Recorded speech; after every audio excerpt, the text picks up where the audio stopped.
പോകുന്നൊരവസ്ഥ. എനിക്ക് തോന്നുന്നു ഇന്ന് അതിനുപോലും കുറവ് വന്നിട്ടുണ്ടോ എന്നൊരു സംശയമുണ്ട്. ഏതായാലും വളരെ സന്തോഷമുണ്ട്.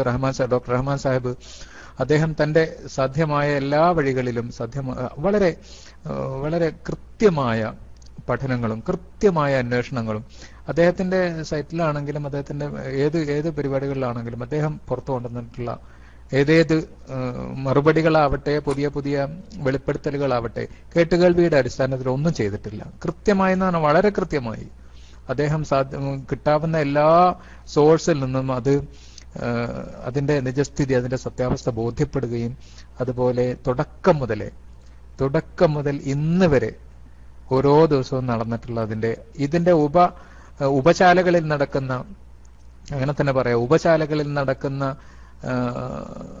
ചില കളികളും അതിനെക്കുറിച്ചും. കാരണം പല കൂലി എഴുത്തുകാരും കൂലി പ്രസംഗകരും ഒക്കെ കൂട്ടത്തിൽ സൂചിപ്പിക്കട്ടെ, പലരും എനിക്കൊക്കെ എന്നെ പോലുള്ള സാധാരണ പ്രവർത്തകർക്ക് പോലും Kerala Islamic KICR Kerala Islamic class റൂമിന്റെ വേദിയിലൊക്കെ ചിലപ്പോൾ ഇതിനെക്കുറിച്ച് സംസാരിക്കുന്നുണ്ടായിരിക്കും. പലപ്പോഴും തന്നിട്ടുള്ള പ്രതികരണങ്ങൾ, വാക്കുകളൊക്കെ, ഇന്നൊക്കെ കിട്ടിയിട്ടുള്ള വാക്കുകൾ പോലും ഇത്തരം ആളുകൾ ഇനിയും അവശേഷിക്കുന്നുള്ളത് വളരെ വേദനാജനകമാണ്. കാരണം നമ്മൾ നൂർ ഫൈസി ഉസ്താദിന്റെ ഭാഷയിൽ പറഞ്ഞിട്ടുണ്ടെങ്കിൽ നല്ല ഒരു കാര്യം, നല്ല വാക്കുകൾ മാത്രമേ നമ്മളും പറയൂ, ആരും പറയാവുന്നതാണ്. നമ്മൾ എപ്പോഴും സ്വന്തം നഫ്സിനോട് മറ്റുള്ളവരോട് ഉപദേശിക്കാനുള്ളത്, പറയാനുള്ളത് അതാണ്.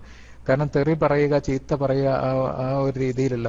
പക്ഷെ ഒരു കാര്യം എല്ലാവരും മനസ്സിലാക്കി വെക്കുന്നത് നല്ലതാണ്. കാരണം വിഡ്ഢികളെ കൊണ്ട് കല്ലെറിയിക്കുമ്പോൾ ആ കല്ലേറ് കൊള്ളാൻ ഞങ്ങളുടെ ഉസ്താദുമാരെയൊക്കെ തുറന്ന് അങ്ങനെ നിർത്തിത്തരും എന്നാരും വിചാരിക്കരുത്. കാരണം പ്രതിരോധം തീർക്കുക എന്നുള്ളത് സാധാരണ പ്രവർത്തകരെ സംബന്ധിച്ചിടത്തോളം ആവശ്യമാണ്. അഫ്സൽ റഹ്മാൻ എന്ന സുഹൃത്ത്, അദ്ദേഹം നേരത്തെ സംസാരിച്ച ആളല്ലേ, അദ്ദേഹത്തിന് മൈക്കിന് തിരക്കുണ്ടെങ്കിൽ അദ്ദേഹത്തിന് എന്താണ് വളരെ പെട്ടെന്ന് എന്തെങ്കിലും അറിയിപ്പുകളുണ്ടോ? അങ്ങനെ പെട്ടെന്ന് തീപിടിച്ച അറിയിപ്പുകൾ എന്തെങ്കിലും ഉണ്ടെങ്കിൽ അഡ്മിൻസുമായി PM ബന്ധപ്പെടുക. PM തുറന്നിട്ടുള്ള അഡ്മിൻസ് ഉണ്ടാവും, ഇൻഷാ അല്ലാഹ് അവരുമായി ബന്ധപ്പെടുക. കാരണം മൈക്കിൽ വന്നിട്ടുള്ള ആളുകൾ ചിലപ്പോൾ അത് DND ഒക്കെ ആക്കി വെച്ചിരിക്കും. ഏതായാലും വളരെ സന്തോഷമുണ്ട്. അദ്ദേഹം നേരത്തെ സംസാരിച്ചിട്ടുള്ള ആളാണ്. അദ്ദേഹം പറയുന്നത് പോലെ ഹമീദ് ഫൈസിയുടെയും സുഹൃത്തുക്കളുടെയും അല്ലെങ്കിൽ അന്വേഷണ സംഘത്തിന്റെയും കയ്യിലുള്ള മുടി അങ്ങനെ കത്തി നിങ്ങൾ പറയുന്നിടത്ത് വന്ന് നിങ്ങൾ പറയുന്നത് കേൾക്കാനുള്ള ഒരു സമൂഹമായി നിങ്ങളുടെ പിന്നിൽ ആരെങ്കിലും ഉണ്ടെങ്കിൽ ചെയ്യുക. അങ്ങനെ പറയുന്നിടത്ത് കൊണ്ടൊന്ന് കത്തിക്കാനല്ല. അത് എന്ത് ചെയ്യണം, അത് എവിടെയാണുള്ളതെന്നൊക്കെ അറിയാൻ ആകാംക്ഷയുമായി നടക്കുന്ന ഒരു കാര്യം ഒരു കൂട്ടരുണ്ട്. തീർച്ചയായും അത് തന്നെയാണ് നിങ്ങൾ ചോദിക്കുന്നത്. അത് നിങ്ങൾ എന്ത് ചെയ്യുന്നു? ഏതായാലും അത് അവിടുന്ന് കിട്ടിയതല്ല എന്ന് പറയാഞ്ഞത് വലിയൊരു ഉപകാരമായി. അത് നമുക്ക് തന്ന ഹമീദ് ഫൈസിക്ക് അത് കൊടുത്തിട്ടുള്ള ജാലിയവാല ശരിയായ ജാലിയവാല അല്ല എന്ന് പോലും തുടക്കത്തിൽ പ്രചരിപ്പിച്ചിരുന്ന ആളുകൾ ഉസ്താദിന്റെ തന്നെ ഘനഗംഭീരമായ ശബ്ദത്തിൽ ഞങ്ങൾക്ക് അത് നമുക്ക് കിട്ടിയിടത്തു തന്നെയാണ് അവർക്കും കിട്ടിയിട്ടുള്ളത് എന്ന് പറയിപ്പിച്ചിട്ടൊക്കെ ഉള്ളത് ഇത് സമസ്തയുടെ അതുപോലെ ആദർശ പ്രസ്ഥാനത്തിന്റെ കറാമത്തായി ഞങ്ങളൊക്കെ മനസ്സിലാക്കുന്നു. ഏതായാലും വളരെ സന്തോഷമുണ്ട്. സുഹൃത്ത് ഏതായാലും ഇന്ന് ഈ നേരത്തെ നാസത്ത് മരിച്ച് പറഞ്ഞതുപോലെ പുതിയ ഉൾവിളികളുമായി വരുന്ന സുഹൃത്തുക്കൾ മനസ്സിലാക്കേണ്ടുന്ന ഒരു കാര്യം, ഇത് ശരിക്കും എന്താണ് ചെയ്യേണ്ടതെന്നും ഇതുവരെ എന്തൊക്കെയാണ് ചെയ്തിട്ടുള്ളതെന്നും എന്താണ് ചെയ്യേണ്ടതെന്നും നിങ്ങളോട് ആരോടും അഭിപ്രായം അന്വേഷിച്ചിട്ടല്ല ഹമീദ് ഫൈസിയും അതുപോലെ അഷ്റഫ് ഫൈസിയും മുജീബ് ഫൈസിയും ഒന്നും ചെയ്തിട്ടുള്ളത്. അത് എന്ത് ചെയ്യണം എന്നുള്ളത് അന്വേഷിക്കേണ്ടുന്നവരോട് അന്വേഷിക്കാറുണ്ട്.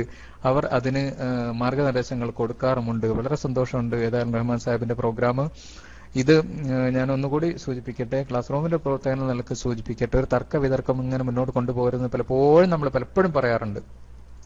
ഏതായാലും ഈ ഒരു കാപട്യം ഇവർ കാണിച്ചിട്ടുള്ള സുന്നത്ത് ജമാഅത്തിന്റെ പേരിൽ വലിയൊരു സമൂഹം, പണ്ഡിത വേഷധാരികളായിട്ടുള്ള ഒരു സമൂഹം കാണിച്ചിട്ടുള്ള കാപട്യം തുറന്നു കാണിക്കേണ്ടുന്നത് കാലത്തിന്റെ കടമയാണ്, പണ്ഡിതരുടെ ബാധ്യതയാണ്, പ്രവർത്തകരുടെ പ്രാസ്ഥാനിക ബന്ധുക്കളുടെ ഉത്തരവാദിത്തമാണെന്ന് മനസ്സിലാക്കിയിട്ടാണ് ഇതൊക്കെ ചെയ്യുന്നത്. പിന്നെ നിങ്ങൾ ഉദ്ദേശിക്കുന്ന രീതിയിൽ മറുപടി പ്രതീക്ഷിക്കരുത്. കാരണം നിങ്ങളുടെ ഭാഷ ഞങ്ങൾക്ക് വശമില്ല. കാരണം അത് ഞങ്ങളുടെ ഉസ്താദ്മാര് വിജ്ഞാനം, വിനയം, സേവനം എന്ന മുദ്രാവാക്യമാണ് ഞങ്ങളെ പഠിപ്പിച്ചിട്ടുള്ളത്. ഏതായാലും ഇതിൽ പങ്കെടുക്കുന്ന സുഹൃത്തുക്കളൊക്കെ വിയോജനക്കുറിപ്പുകളാണെങ്കിൽ പോലും നല്ല വാക്കുകൾ ഉപയോഗിക്കുകയും മാന്യമായ രീതിയിൽ മാത്രം പ്രതികരിക്കുകയും ഉസ്താദ്മാരെ കുറിച്ചും അതുപോലെ മറ്റുള്ളവരെ കുറിച്ചൊക്കെ സൂചിപ്പിക്കുമ്പോൾ കുറച്ചൊക്കെ ആദരപൂർവ്വം ബഹുമാനപൂർവ്വം സൂചിപ്പിക്കുകയും അതുപോലെ പരസ്പരം പരമാവധി അകൽച്ച കുറയ്ക്കാനല്ലാതെ പരമാവധി വീണ്ടും വീണ്ടും അകന്നു പോകുന്ന ഒരവസ്ഥയിലേക്ക് എത്തിക്കരുത്. ഏതായാലും സന്തോഷമുണ്ട്. എല്ലാവർക്കും ഹൃദ്യമായ നന്ദിയുണ്ട്. അസ്സലാമു അലൈക്കും വറഹ്മത്തുള്ളാഹി വബറകാതുഹു. ഹലോ, അസ്സലാമു അലൈക്കും. നേരത്തെ ലാസ്റ്റ് പറഞ്ഞ അസ്സലാമു അലൈക്കും വറഹ്മത്തുള്ളാഹി വബറകാതുഹു. എന്റെ പിന്നെ സുഹൃത്ത് മനസ്സിലാക്കാൻ അദ്ദേഹത്തോട് അദ്ദേഹം നേരത്തെ 2 തവണ മൈക്കിൽ വന്ന് അദ്ദേഹത്തിന്റെ അഭിപ്രായങ്ങൾ പറഞ്ഞിട്ടുള്ളതാണ്. അതിന് അഡ്മിൻസിന്റെ ഭാഗത്തു നിന്നുള്ള മറുപടി അബ്ദുൽ സമദ് സാഹിബ് പറഞ്ഞു. മറ്റ് തൊട്ടടുത്ത് സംസാരിച്ച ആളും ആ കാര്യങ്ങൾ തന്നെ പറഞ്ഞിട്ടുണ്ട്.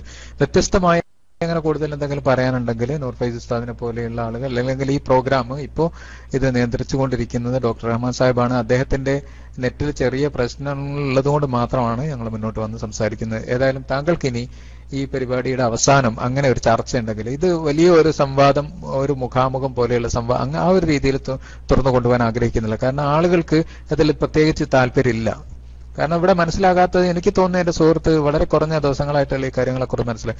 ഇത് മാസങ്ങളായി സർവണം നടത്തി ഈ സമൂഹത്തിന് മുമ്പിൽ എല്ലാം വെളിപ്പെട്ടിട്ടുള്ള, അതായത് സാമാന്യ ബുദ്ധിയുള്ള ആളുകൾക്കൊക്കെ മനസ്സിലായിട്ടുള്ള ഒരു കാര്യമാണ്. അതുകൊണ്ട് സുഹൃത്ത് ദയവായി മൈക്കിലേക്ക് കയറി വരുന്നത്. തൊട്ടടുത്ത് റിയാസ് ബിജി എന്ന സുഹൃത്താണ് മൈക്കിലേക്ക് വരേണ്ടത്. അതിനുശേഷം അബുറാജി, അങ്ങനെ ക്രമത്തിൽ. അതിനിടക്ക് ഡോക്ടർ റഹ്മാൻ സാഹിബ് എന്റെ ശബ്ദം കേൾക്കുന്നുണ്ടെങ്കിൽ അദ്ദേഹത്തിന് ഇടപെടുകയും അദ്ദേഹത്തിന് ഇതുവരെ സംസാരിച്ച വിഷയങ്ങളെ കുറിച്ച് എന്തെങ്കിലും സംസാരിക്കാനുണ്ടെങ്കിൽ അദ്ദേഹം അതാത് സമയങ്ങളിൽ ഇടപെട്ട് സംസാരിക്കുന്നതാണ്. അല്ലെങ്കിൽ അഡ്മിൻസ് വന്നിട്ട് കൺക്ലൂഡ് ചെയ്യും. അത് സുഹൃത്തുക്കൾ ക്ഷമിക്കണം. അസ്സലാമു അലൈക്കും. ഹലോ, അസ്സലാമു അലൈക്കും വറഹ്മത്തുള്ളാഹി വബറകാതുഹു. ഒരു അടുത്ത മൈക്ക് എടുക്കേണ്ടത് ആൾക്ക് മൈക്ക് ഇല്ല, കേടാണെന്ന് പറഞ്ഞിട്ടുണ്ട്. മൂപ്പര് ചോദ്യം ടെക്സ്റ്റ് അടിച്ചിരുന്നു. നിങ്ങൾ ഇങ്ങനെ ടെക്സ്റ്റ് ഇതായിട്ട് അടിക്കരുത്, അദ്ദേഹം ഒന്ന് ടെക്സ്റ്റ് അടിച്ചോട്ടെ. ഏതായാലും അദ്ദേഹം കുറെ നേരം ലൈനിൽ കൈപൊക്കി നിന്നതാണ്. അപ്പൊ അദ്ദേഹത്തിന് ആ ഡോട്ട് മാറ്റിയോ? അമീർ സാഹിബ് ഡോട്ട് ഇട്ടിരുന്നു. അദ്ദേഹത്തെ ഡോട്ട് മാറ്റിയെങ്കിൽ അദ്ദേഹത്തിന്റെ സംശയം ടെക്സ്റ്റ് അടിക്കാന്ന് പറഞ്ഞിട്ടുണ്ട്, മൈക്കില്ല എന്ന് പറഞ്ഞിട്ടുണ്ട്. അങ്ങനെയാണെങ്കിൽ അടിച്ചോട്ടെ. ബഹുമാനപ്പെട്ട ഉസ്താദുമാർ, എല്ലാ സഹപ്രവർത്തകർ എല്ലാവരും ഉണ്ട്. അവര്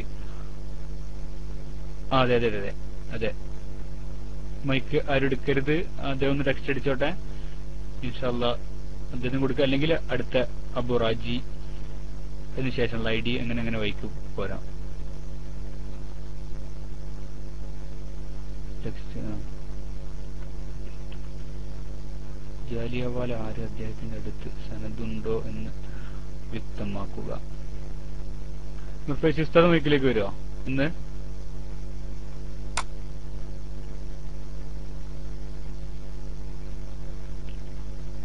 ഉസ്താദ് കേൾക്കുന്നുണ്ടോ? മസ്നവി മൈക്കിലേക്ക് വരുമോ? ഓക്കെ. അസ്സലാമു അലൈക്കും വറഹ്മത്തുള്ളാഹി വബറകാതുഹു. മസ്നവി മറുപടി പറയുന്നു. അസ്സലാമു അലൈക്കും വറഹ്മത്തുള്ളാഹി വബറകാതുഹു. ഇത് വളരെ ലളിതമായ ഒരു ചോദ്യമാണ്. കാരണം ജാലിയവാല ആര് എന്നുള്ള ചോദ്യത്തിന് ആദ്യം ജാലിയവാലയെ കുറിച്ച് കേരളീയ സമൂഹത്തെ പരിചയപ്പെടുത്തുന്നത് ഈ കേശം കൊണ്ടുവരികയും, അതുപോലെ വളരെ പ്രശസ്തമായ കേശമല്ല, അതിനു മുമ്പുള്ള അപ്രശസ്തമായ കേശം. മർക്കസിലെ വിദ്യാർത്ഥികൾ, നമുക്ക് അറിയാം, കുട്ടികൾ പാഠപുസ്തകത്തിൽ മയിൽപ്പീലി വെച്ച് കൊണ്ടുവരും, അത് പ്രസവിക്കുമെന്ന് പറയും. അങ്ങനെ കൗതുകത്തിന്റെ കാലത്ത് കുട്ടികളുടെ പാഠപുസ്തകത്തിൽ മയിൽപ്പീലി കണ്ട അധ്യാപകൻ എനിക്ക് ഇതെവിടുന്ന് കിട്ടി, എനിക്കും ഒന്ന് വേണം എന്നൊക്കെ പറയുന്നതിനെ ഓർമ്മിപ്പിക്കുന്ന തരത്തിൽ മർക്കസിലെ ഒരു വിദ്യാർത്ഥിയുടെ കയ്യിലുണ്ടെന്ന് കേട്ട് ആ കേൾവിയുടെ അടിസ്ഥാനത്തിൽ ആ കുട്ടി മുഖേന മർക്കസിലെ നമ്മുടെ കഥാപാത്രം ഫുലാൻ അദ്ദേഹം സംഘടിപ്പിച്ചിട്ടുള്ള ആ മുടി കിട്ടിയിട്ടുള്ളത് ജാലിയവാല മുഖേനയാണെന്ന് അവരുടെ ആളുകൾ തന്നെ, അവരുടെ പണ്ഡിതന്മാർ തന്നെ അവരുടെ പ്രഭാഷണങ്ങളും മറ്റും സൂചിപ്പിച്ചു. മാത്രമല്ല, പ്രഭാഷണങ്ങൾ സൂചിപ്പിച്ചു എന്ന് മാത്രമല്ല, അവരുടെ വളരെ പ്രശസ്തനായ നമ്മുടെ കിനാവിന്റെ പ്രത്യേക സ്വപ്ന വിഷയത്തിലെ വളരെ പ്രാഗൽഭ്യം തെളിയിച്ചിട്ടുള്ള പകര അദ്ദേഹത്തിന്റെ വളരെ സുദീർഘമായ പ്രസംഗത്തിൽ ഇവരുടെ മുറബിയായ ഷെയ്ഖും ഉസ്താദുമായ കാന്തപുരത്തിന്റെ മുറബിയായ ഷെയ്ഖും ഉസ്താദുമായ ജാലിയവാലയിലൂടെയാണ് ജാലിയവാലയിൽ നിന്നാണ് കാന്തപുരത്തിന് കിട്ടിയത്. അദ്ദേഹത്തിന് കിട്ടിയിട്ടുള്ള അദ്ദേഹത്തിന്റെ പിതാവിൽ നിന്നാണ്, അദ്ദേഹത്തിന്റെ അദ്ദേഹത്തിന്റെ ഷെയ്ഖിൽ നിന്നാണ്. അങ്ങനെ മുകളിലോട്ട് പോകുന്ന പരമ്പര, ആ പരമ്പരയിലെ ഷെയ്ഖ് അബൂബക്കർ, അതല്ലെങ്കിൽ കാന്തപുരം അബൂബക്കർ മുസ്ലിയാർക്ക് തൊട്ട് മുകളിൽ നിൽക്കുന്ന കിനാവിന്റെ കാന്തപുരം അബൂബക്കർ മുസ്ലിയാർക്ക് തൊട്ട് മുകളിൽ നിൽക്കുന്ന വളരെ പ്രസിദ്ധനായ ഒരു വ്യക്തിയാണ്. പ്രസിദ്ധൻ എന്ന് പറഞ്ഞാൽ ഞാൻ അവരുടെ ഭാഷയിൽ പറയുകയാണ്, കാന്തപുരം അബൂബക്കർ മുസ്ലിയാർ എന്ന അഖിലേന്ത്യാ ജംഇയ്യത്തുൽ ഉലമയുടെ ജനറൽ സെക്രട്ടറി, ലോക മുസ്ലിം പണ്ഡിതനായി അറിയപ്പെടുന്ന, ഇത്രയേറെ ലോകത്തെ 2-3 മുസ്ലിം പണ്ഡിതന്മാരെടുത്തു നോക്കിയിട്ടുണ്ടെങ്കിൽ അതിൽ ഒന്നാമനായിരിക്കും എന്നൊക്കെ വിശേഷിപ്പിക്കപ്പെടുന്ന അഖിലേന്ത്യാ ജംഇയ്യത്തുൽ ഉലമയുടെ അഖിലേന്ത്യാ ജമിയത്തുൽ ഉലമയുടെ സമസ്ത കേരള പ്രസിഡന്റോ എന്താ അതിന് പറയാന്ന് അറിയില്ല. ഏതായാലും റഹ്മാൻ സാഹിബ് നേരത്തെ ഇവിടെ സൂചിപ്പിച്ചിട്ടുണ്ടല്ലോ, അദ്ദേഹത്തിന്റെ വെബ്സൈറ്റിൽ പോലും അദ്ദേഹത്തെ പരിചയപ്പെടുത്തുന്ന അഖിലേന്ത്യാ ജമിയത്തുൽ ഉലമയുടെ ജനറൽ സെക്രട്ടറി എന്നാണ്. അപ്പൊ അതങ്ങനെയാണ്. മഹാനായ ശംസുൽ ഉലമ ഖദ്ദസല്ലാഹു സിറഹുൽ അസീസ് തങ്ങൾ ജീവിച്ചിരിക്കുമ്പോൾ ആ കസേര ഒരു വഫാത്തായിട്ട് ഒഴിയാൻ കാത്തു നിൽക്കാതെ പകരം ഒരു കസേര വാങ്ങിയിട്ട് ഇരുന്ന് കാല് കയറ്റി വെച്ച ആളുകള് അഖിലേന്ത്യ എന്നല്ല അഖില ലോക എന്ന് പറഞ്ഞാൽ ഏതായാലും അത്രയും വലിയ ഒരു വ്യക്തിയുടെ അവരംഗീകരിക്കുന്ന ഏറ്റവും വലിയ, അവരുടെ കണ്ണിലെ അവരുടെ ഹൃദയത്തിൽ ഏറ്റവും വലിയ കിരീടം വെക്കാത്ത രാജകുമാരല്ലേ, കിരീടം വെച്ച രാജകുമാരൻ തന്നെ ആയിക്കോട്ടെ, അദ്ദേഹത്തിന്റെ ഷെയ്ഖും മുറബിയായ ഷെയ്ഖും ഉസ്താദും എല്ലാമായ ആളാണ് അവരുടെ ദൃഷ്ടിയിൽ, അവരുടെ വിശേഷണത്തിൽ ജാലിയവാല. അദ്ദേഹത്തിന്റെ പേര് നമ്മളൊക്കെ ഉച്ചരിക്കുന്നതിൽ എന്താ വെച്ചാൽ ഇഖ്ബാൽ വലി എന്നൊക്കെ ഉണ്ട്. ഏതായാലും ഉറുദു പേരല്ലേ. അദ്ദേഹത്തിന്റെ ചിത്രവും അദ്ദേഹത്തെ കുറിച്ചുള്ള മറ്റ് ലഘുവിവരണങ്ങളൊക്കെ പുറത്തുവിട്ടിട്ടുണ്ട്. കൂടുതൽ വിവരങ്ങൾ ലഭ്യമാണ് അദ്ദേഹത്തെക്കുറിച്ചും അദ്ദേഹത്തിന്റെ ചുറ്റുപാടുകളെ കുറിച്ചും. അദ്ദേഹം ബോംബെയിൽ അദ്ദേഹം താമസിക്കുന്ന സ്ഥലത്ത് ബോംബെയിലുള്ള നമ്മൾ പ്രവർത്തകരുമായി ബന്ധപ്പെട്ട് സമസ്ത കേരള ജമിയത്തുൽ ഉലമയുടെ പോഷക സംഘടനകളുടെ നേതാക്കന്മാർ, സുന്നത്ത് സംഘത്തിന്റെയും SKSF-ന്റെയും ഉറുദു സെല്ലായ പ്രവർത്തകന്മാർ, ഹമീദ് ഫൈസിയുടെ നേതൃത്വത്തിലൊരു സംഘം അദ്ദേഹത്തെ ചെന്ന് കാണുകയും അദ്ദേഹത്തിൽ നിന്നും നേരത്തെ കേന്ദ്രത്തിലേക്ക് കിട്ടിയിട്ടുള്ള മുടിയുടെ ബാക്കി മുടിയിൽ നിന്നും അതേ തരത്തിലുള്ള മുടി അദ്ദേഹത്തിന്റെ സൂക്ഷിപ്പിൽ നിന്നും നമുക്കും കിട്ടിയിട്ടുള്ളത് ഒക്കെ അറിയാം. ഏതായാലും അദ്ദേഹത്തെക്കുറിച്ച് ഈ ജാലിയവാലയെ കുറിച്ചാണ് സംശയമെങ്കിൽ അദ്ദേഹത്തെക്കുറിച്ച് കൂടുതൽ സംശയിക്കേണ്ടെന്ന് ഒരു കാര്യമില്ല. പലരും പല രീതിയിൽ പറയുന്നുണ്ട്. അദ്ദേഹം ഒരു ബോംബെയിലെ ഇത്തരം സാധനങ്ങളൊക്കെ വിൽപ്പന നടത്തുന്ന ഒരു സാധാരണക്കാരനാണെന്ന് പറയുന്നു. അദ്ദേഹത്തെ കണ്ടിട്ട് അല്ലെങ്കിൽ കേട്ടിട്ട് അദ്ദേഹം വലിയ ഒരു അങ്ങനെ ആഗോളതലത്തിലൊന്നും അറിയപ്പെടുന്ന ഒരു വലിയ അത്തരം ഒരു എന്താ പറയാ മോശമായി പറയേണ്ടുന്ന ഒരാളാണെന്ന് ഞാൻ എന്റെ വ്യക്തിപരമായ ഒരു ചിന്തയാണ് പറയുന്നത്. മോശപ്പെട്ട അങ്ങനത്തെ ഒരു കുപ്രസിദ്ധ ഒരു കള്ളനാണ് എന്നൊന്നും പറയാൻ പറ്റില്ല. കാരണം ഒരു പാവമാണ് എന്നാണ് എനിക്ക് തോന്നുന്നത്. കാരണം അയാൾ ചിലപ്പോൾ ആരെങ്കിലും പറഞ്ഞ് വിശ്വസിപ്പിച്ചിരിക്കണം, അല്ലെങ്കിൽ ചില സാധനങ്ങളൊക്കെ അത് പഴയ സാധനങ്ങളൊക്കെ മഹാന്മാരുടെ സാധനങ്ങളാണ് എന്നൊക്കെ പറഞ്ഞിട്ട് അത് വിറ്റാലും കുഴപ്പമൊന്നുമില്ല എന്ന് ചില കാര്യങ്ങൾ അങ്ങനെയാണ്. പലരും പറയാറുണ്ട് അറബികളുടേതാണെങ്കിൽ എന്തും ചെയ്യാം കുഴപ്പമില്ല എന്നൊക്കെ. അതുപോലെയാണല്ലോ. ഏതായാലും ജാലിയവാലയെ കുറിച്ചുള്ള മറ്റു ചില വിവരങ്ങൾ, ഒരുപാട് വിവരങ്ങൾ, അദ്ദേഹത്തിന്റെ മതപരമായ അദ്ദേഹത്തിന്റെ ഔന്നിത്യം, അതല്ലെങ്കിൽ അദ്ദേഹത്തെ ഷെയ്ഖും മുറബിയായ ഷെയ്ഖും ഉസ്താദും ഒക്കെ സ്വീകരിക്കാൻ പറ്റുമോ, അദ്ദേഹത്തെ നൗഷാദ് സാഹിബ് അവിടെ ഉണ്ടെങ്കിൽ നൗഷാദ് സാഹിബ് എന്ന് മൈക്കിൽ വരിക, അദ്ദേഹത്തെ മുറബിയായ ഷെയ്ഖായി സ്വീകരിക്കാമോ, അദ്ദേഹത്തെ ഉസ്താദായി സ്വീകരിക്കാമോ, അദ്ദേഹത്തിന്റെ ശിഷ്യനും അദ്ദേഹത്തിന്റെ മുരീദും ഒക്കെ ആയിട്ടുള്ള ആളുകളെ അത് വെറുതെ പറഞ്ഞതാണോ, അതല്ലെങ്കിൽ അത് തിരുത്തി പറയാൻ നിർദ്ദേശങ്ങൾ, അത് അങ്ങനെ സമ്മർദ്ദങ്ങൾ വരുന്നുണ്ടോ, ഇതൊക്കെ നമുക്കറിയാൻ താല്പര്യമുള്ള വിഷയമാണ്. ഏതായാലും അതാണ് കൂടുതൽ അദ്ദേഹത്തെ കുറിച്ച് പറയാനുള്ളത്. പിന്നെ നമ്മളെ സംബന്ധിച്ചിടത്തോളം സമസ്ത കേരള ജമിയത്തുൽ ഉലമ നമ്മുടെ ഉലമാക്കൾക്കല്ലാതെ മറ്റുള്ളവർക്ക് അർഹമായ പ്രാധാന്യവും അർഹമായ അംഗീകാരവും ബഹുമാനവും മാത്രമേ കൊടുക്കാറുള്ളൂ. ഇങ്ങനെയുള്ള ഒന്നും ഒരിക്കലും ചാർത്തി കൊടുക്കാറില്ല. കാരണം കേരളത്തിന്റെ പുറത്തു നിന്ന് വന്ന് ഉത്തരേന്ത്യയിലേക്ക് പല ഭാഗത്തു നിന്ന് വന്ന് പല പേരുകളിലും വന്നിട്ട് നമ്മുടെ ഉസ്താദുമാർക്കൊപ്പം വേദി പങ്കിടുകയും നമ്മുടെ ഉസ്താദുമാരോടൊപ്പം സംഘടനാ പ്രവർത്തനങ്ങളിലും മറ്റു പല പ്രവർത്തനങ്ങളിലൊക്കെ ബന്ധപ്പെടുകയും ചെയ്ത ആളുകൾ പിൽക്കാലത്ത് മറ്റ് പല മേഖലയിലും സമസ്തക്ക് അംഗീകരിക്കാൻ പറ്റാത്ത മേഖലയിലേക്ക് പോയപ്പോൾ അതിൽ നിന്നൊക്കെ ഗുണപാഠം ഉൾക്കൊണ്ടുകൊണ്ട് ആര് വന്നിട്ടുണ്ടെങ്കിലും അവരെക്കുറിച്ച് കൂടുതൽ പഠിച്ചറിഞ്ഞതിന് ശേഷം മാത്രമാണ് സമസ്ത അവർക്ക് മാർക്കിടാറുള്ളത്. ഒരിക്കലും ഒരാളെ പെട്ടെന്ന് തള്ളിക്കളയാനോ തള്ളിപ്പറയാനോ അതല്ലെങ്കിൽ അംഗീകരിച്ച് ഉസ്താദും ഷെയ്ഖും മുറബിയായ